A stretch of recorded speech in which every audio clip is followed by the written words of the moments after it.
He studied her with sharp intensity, searching her eyes for any trace of deceit, or the naive optimism the 15 nannies before her had surely shown.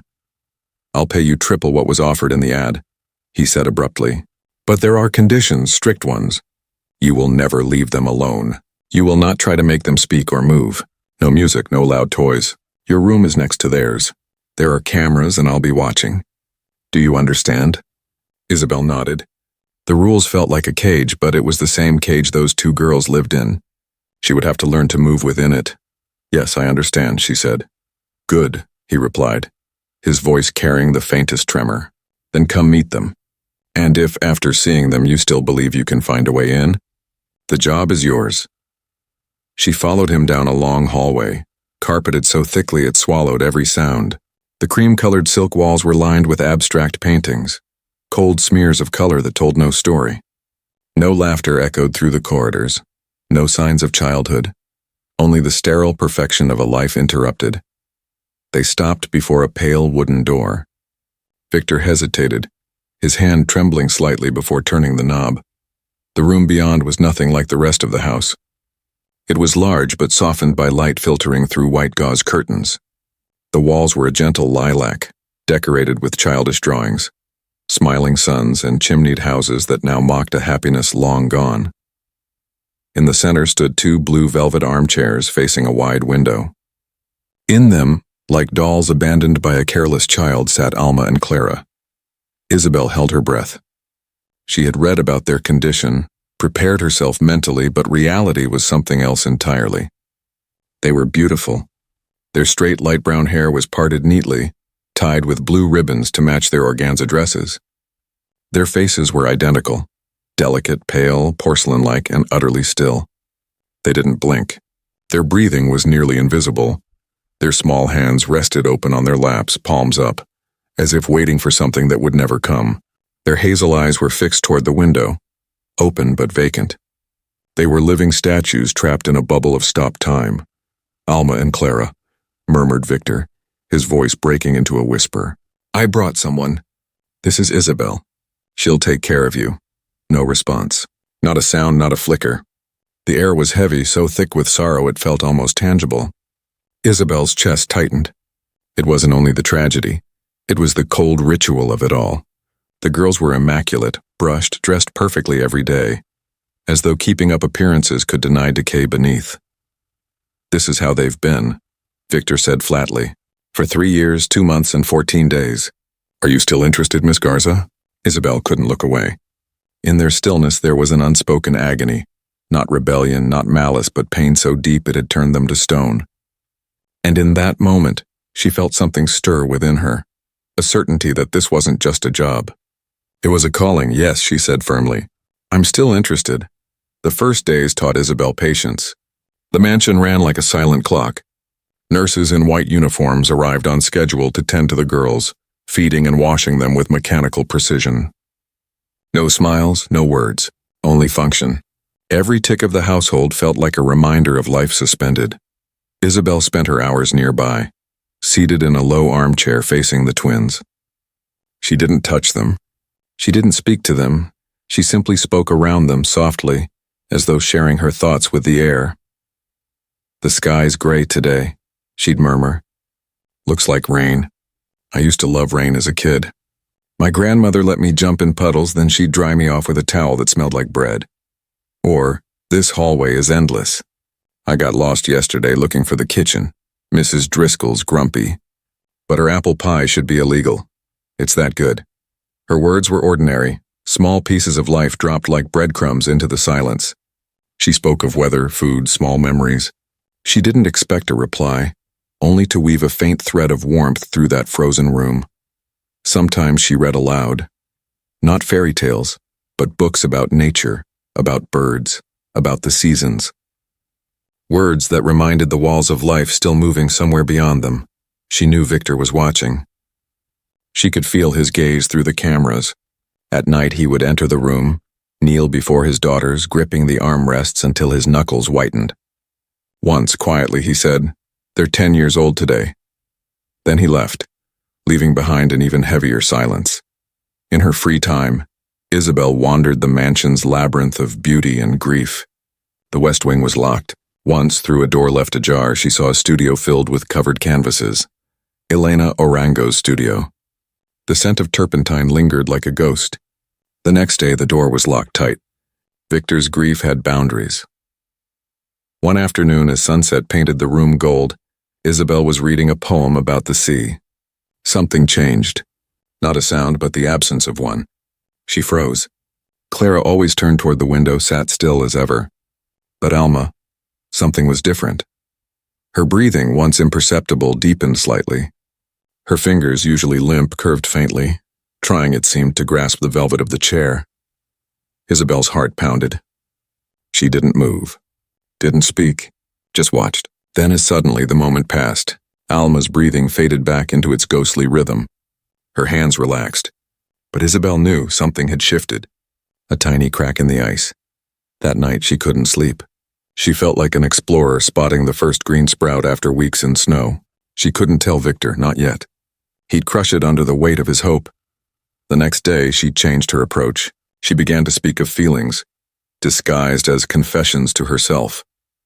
Sometimes fear is so big it turns you to stone, she said softly, arranging a vase of flowers. You can't move, can't breathe. I felt that once when I was little and got lost in a crowded market.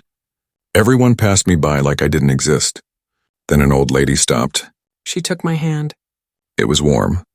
And just like that, the fear began to fade, because I wasn't alone anymore. Weeks passed. Spring began to stir in the gardens. The house felt less cold. Mrs. Driscoll started leaving a cup of hot chocolate for Isabelle at night. Even Victor seemed less distant. One evening he found her in the library. Any progress? He asked, weary. Not the kind you can measure, she replied. But they're present. I feel they listen, he gave a bitter half-laugh. And what makes you think that? The silence. She met his eyes. The silence has changed. It's no longer empty. It's waiting. Victor studied her for a long moment. For the first time, she thought she saw something fragile flicker in his eyes. Curiosity. Hope. Buried under fear. I hope you're right, Miss Garza, he said quietly. For everyone's sake. She used to crawl in beside him and sing until he fell asleep. The song was silly, she said with a sad smile. Something my grandmother made up. It went, rain, rain, go away. My little boy wants to play. But he liked it. Without thinking, she began to hum the tune. It was simple, monotonous, like a lullaby. Her voice was soft as she watched the rain. Then it happened. A sound weak, raspy, like a dry leaf dragged by the wind. Isabelle froze. The humming died on her lips. Slowly, so slowly her neck creaked, she turned her head. Alma hadn't moved. But her lips, closed for 3 long years, were slightly parted. From them came a whisper barely louder than the rain. Don't sing. The world stopped. Isabelle's heart pounded in her ears. She didn't dare breathe. Had she imagined it? Was her mind playing tricks on her? Alma, she whispered, her voice trembling. Sweetheart, did you say something? Seconds dragged by, an eternity. Alma sat motionless. Isabelle began to think she'd imagined it when Alma's lips moved again. This time the word was clearer. Heavy. Full of pain. Hurts. The word floated in the air. Fragile, yet crushing. It wasn't physical pain. It was the pain of memory forcing its way through the ice that had sealed her soul. Isabelle moved closer, slow and careful, as if approaching a wounded bird. She knelt before the armchair, keeping her distance, eyes glistening but refusing to let the tears fall. What hurts, Alma? She asked softly. No answer. But something extraordinary happened. Alma's eyes, those empty eyes that had always stared into nothing, shifted. It was as if she were moving mountains just to lower them until they met Isabelle's. And for the first time there was something there. Not emptiness, pain, awareness, the look of someone waking from a nightmare only to realize the nightmare is real. Hurts to remember, Alma whispered. A single perfect tear slid down her porcelain cheek. Isabelle couldn't stop herself. She bowed her head and let her own tears fall silently onto the carpet. The crack had opened. I know, sweetheart, she murmured, her heart breaking. I know, but you're not alone. I'm here. At that moment, the bedroom door burst open. Victor Valderrama stood in the doorway, breathless, pale, his face twisted in shock. In his hand, a tablet glowed with the live feed from the security camera. His wild eyes darted from his daughter, her cheek still wet with a tear, to Isabelle kneeling before her. "What have you done?" He roared, his voice breaking into something raw and animal. "What did you do to her?" Isabelle jumped to her feet, placing herself between him and the girls. "Mr. Valderrama, please calm down." Alma spoke. She said, "Get out," he shouted, stepping forward with clenched fists. His fury wasn't aimed at her, but at the terror clawing inside him. "Get out of there right now." "Please listen to her," Isabelle begged, hands outstretched. "She's waking up. Don't ruin it." "Ruin?" He barked, and suddenly his anger broke. They stared at the door where their father had gone. Defeated, Isabelle approached carefully, kneeling between them. They were no longer statues. They were two fragile souls awakening to a world that had betrayed them. She took a slow breath. "Everything's all right now," she whispered. But her voice trembled, because she knew it wasn't, not yet. "Right," she whispered, her voice barely audible even to herself. "Your dad is very tired, very sad, but he's okay." Alma was the first to respond. Her head turned slowly, the movement stiff and unnatural, as if her body had forgotten how to move. Her eyes, bright with a strange clarity, locked onto Isabelle. "Why is he crying?" she asked. Her voice was thin and raspy, like it hadn't been used in years, but her words were clear. They carried the innocence of a child trapped in a grown body. Isabelle's chest tightened. It was the first question, the first sign of awareness. How could she explain? How to tell them that their father wept because they were finally awake? "Because he missed you," she said softly. "He missed you very much." Clara blinked, slowly, deliberately. Her eyes drifted from the door to her sister. A silent exchange passed between them, that secret language only twins share. "Mom isn't here," Alma said at last. It wasn't a question. It was a truth dug out from deep within. Isabelle's breath caught. "No, sweetheart. Mom isn't here." Clara looked down at her hands lying still in her lap. With visible effort, she turned one palm upward and stared at it, as if it were something unfamiliar. "We're cold," she whispered, her voice fainter than her sister's. Without hesitation, Isabelle moved. The fragile stillness of the room broke as she fetched two soft wool blankets from the closet. She laid one gently over Alma's legs, then did the same for Clara. For a moment, neither girl reacted. Then slowly Alma's fingers closed around the blanket's edge, an act of rediscovery, of returning to life. "Who are you?" Clara asked quietly, her gaze still fixed on her hand. "I'm Isabelle. I live here to take care of you." "There were others," Alma murmured. "They wore white. They didn't talk." "Yes," Isabelle replied. "They were nurses." "I'm different. I talk." Silence settled again. Rain tapped softly against the window. The outside world dull and gray, gentler somehow than the storm inside the room. "Have we been asleep?" Alma asked, her brow furrowed, trying to piece together broken fragments. "Yes," Isabelle answered carefully. "For a while, but now you're awake." Clara finally lifted her gaze. Her eyes, mirrors of her sister's, held a deeper pain. "We were dreaming," she said slowly. "About the car, the noise, and Mom screaming." The words froze Isabelle in place. The trauma hadn't faded. It had been looping endlessly inside their still minds. "It's over now," Isabelle whispered, though she knew it wasn't true. "You're safe." But the word safe sounded empty. The house was full of sorrow. Nothing here was safe, only the certainty of more pain. The door opened quietly. Dr. Mirren entered, his face lined and weary. His calm expression faltered at the sight before him. The twins sitting up, eyes alive, blankets on their laps. "My God," he breathed. "Is it real?" "It's real," Isabelle said, standing. "They've spoken." He stepped closer, cautiously, as if afraid the miracle might vanish. Kneeling before them, he smiled gently. "Hello, Alma. Hello, Clara. I'm very happy to see you." The girls stared at him blankly. Another stranger in a long line of strangers. "Where's Dad?" Alma asked. "He's resting," Dr. Mirren replied, glancing at Isabelle. "It's been a long day for everyone." As the doctor checked their reflexes and spoke softly, Isabelle moved to the window. The weight of everything began to press down on her. She had achieved the impossible, but the hardest part was just beginning. Half an hour later, Dr. Mirren joined her. "It's a medical miracle," he said, rubbing his temples. "Their minds are intact. Disoriented and fragile, yes, but awake, alive. And their father? Isabelle asked quietly. Sedated, he sighed. He didn't take it well. No, she said. He thinks waking them was a mistake. The doctor nodded grimly. I understand.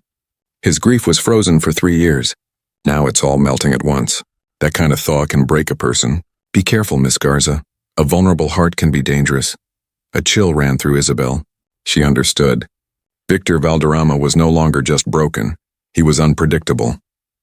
That night, after the nurse tucked the twins into bed, Isabelle sat between them in the dim light. The girls didn't sleep. They stared at the ceiling, eyes glimmering. Alma's breath was shaky. Clara traced invisible lines on the sheets. Isabelle, Alma murmured. Yes, sweetheart, I'm here. Will you stay? The question was simple, but behind it was every ounce of fear in their fragile world. Yes, Isabelle said firmly. I'll stay. No matter what. From the other bed, Clara turned her head toward her sister. Alma, she whispered. I remember the song. Alma looked at her. What song? The one Mom used to sing. When it rained, a different kind of silence filled the room, gentler, almost warm. Isabelle froze, hardly breathing. It was the first time they'd spoken of a happy memory. Do you remember it? Alma asked, a flicker of hope in her voice. Clara nodded slowly and began to hum. A soft, trembling melody filled the room, the same song Isabelle had hummed hours earlier. Alma closed her eyes, a single tear sliding across her temple. But this time it wasn't grief. It was recognition. Isabelle leaned back, watching the two sisters bound by the fragile thread of a song. Outside, the mansion stood silent, but the silence had changed. It was now alive, with music, with breath, with life returning. In the days that followed, the twins' room was no longer quiet. Clara hummed their mother's melody while Alma traced its rhythm with her fingers. Isabelle stayed close, reading to them, describing the clouds, celebrating every movement, every swallow, every word. Their bodies resisted. Years of stillness weren't easy to undo, but their minds raced forward. Memories surfaced.